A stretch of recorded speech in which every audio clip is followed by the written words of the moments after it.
We're guessing that these went right over your head as a kid. Welcome to Watch Mojo, and today, we're counting down our picks for the 10 hidden jokes in kids' movies that ruined your childhood. Dreamy. Foot size? Foot size doesn't matter. Before we begin, we publish new content every day, so be sure to subscribe to our channel and ring the bell to get notified about our latest videos. For this list, we're looking at the most adult-oriented jokes in kids' movies that, in hindsight, seem totally inappropriate. Hello, Long John. Oh no, him too?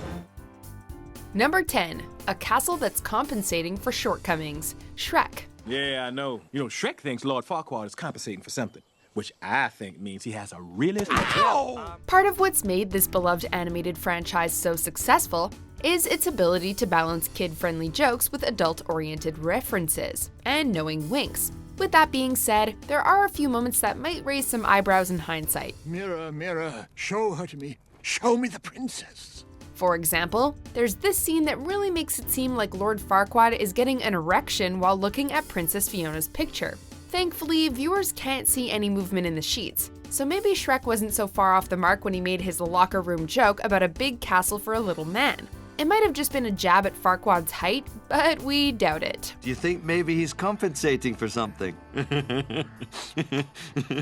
Number 9. Evil Desires. Hocus Pocus. Bubble, bubble. I'm in trouble. There are a number of jokes meant for adults in this classic Halloween film, like references to Max's virginity and Emily talking about Allison's yabos. Max likes her yabos. In fact, he loves them.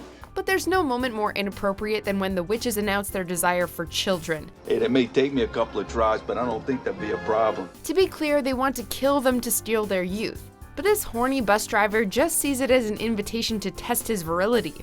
A total horn dog, he makes it clear that he's more than willing to oblige the strange trio. Having sex with 3 evil witches whose most recent medical checks, if any, predate the invention of penicillin, we think he's risking more than child support.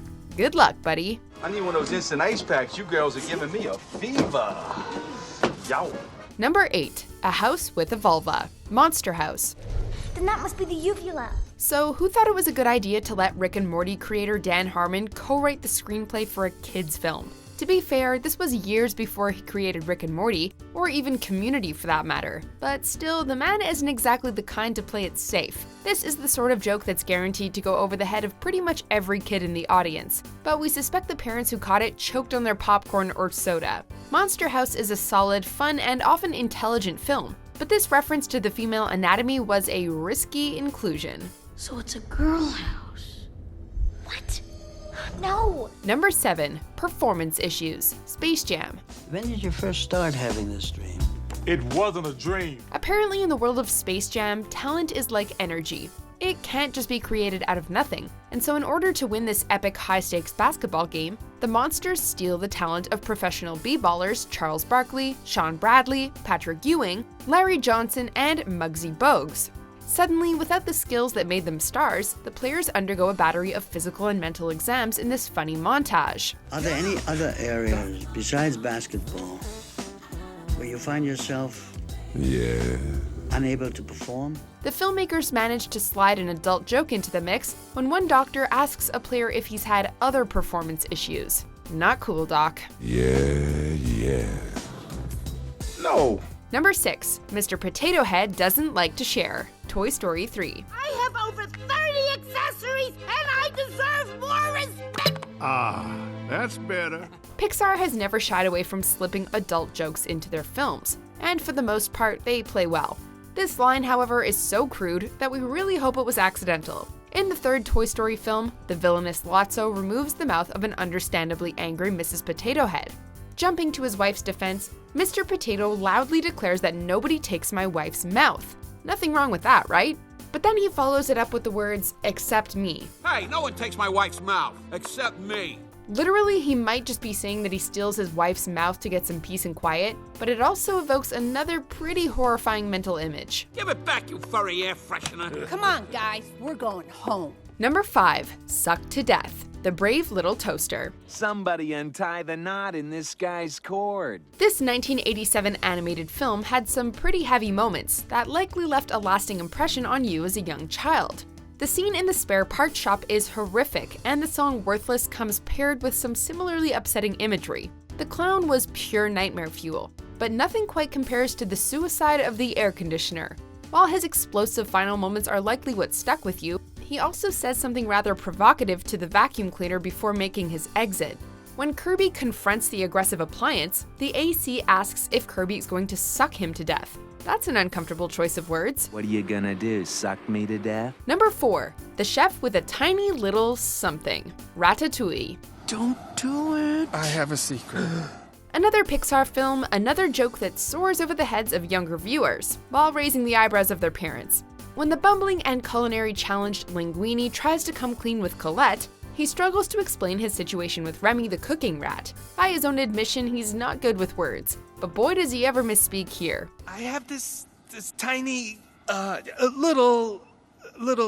He admits he has a disturbing secret, a tiny little... Before he can say chef, Colette has already glanced down straight at his crotch. Ouch. A tiny chef who tells me what to do. At least as embarrassing as the moment is, it's not as gross as what Chef Skinner seems to be suggesting with this line about intimacy and vegetables. One can get too familiar with vegetables, you know! Number 3. Diaper humor. The Rugrats movie. Man, they cut my cord. In a list of all the places we didn't expect to come across a circumcision joke, the 1998 Rugrats movie would be pretty high up there. But there it is nonetheless. In this musical number, a newborn baby is disappointed and outraged that he's had his umbilical cord cut. But another newborn in the room looks down in his own diaper and tells the baby to consider himself fortunate. There's nothing subtle about this reference, and we can't help but wonder what kids made of it when they watched the scene. Consider yourself lucky. Number 2. Nice headlights. Cars. I'm Mia. I'm Tia. We're like your biggest fans. Good job! I love being me. Alright, we can see how this was a tempting joke to make, even though it's totally inappropriate. After a big race, rookie Lightning McQueen is bathing in the attention of the fans and cameras when 2 gushing young girl cars burst through the crowd and introduce themselves as Mia and Tia. They are his biggest fans, so what do? Pop their headlights and flash him. Get it? The arrogant McQueen is in heaven, but we're guessing this one might have elicited more groans from the parents than laughs. We love you, Lightning! Before we unveil our top pick, here are a few honorable mentions. I thought the Earth wasn't supposed to move until the honeymoon.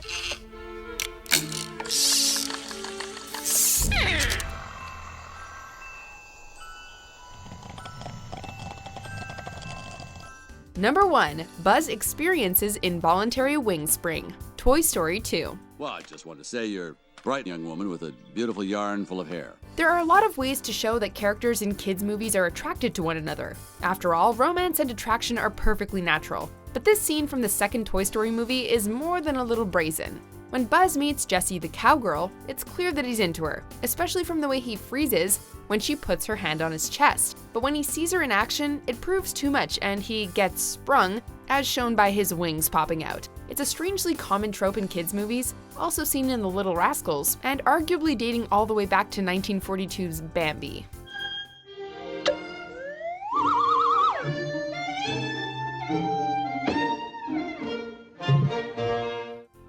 Do you agree with our picks? Check out these other great clips from WatchMojo, and be sure to subscribe and ring the bell to be notified about our latest videos.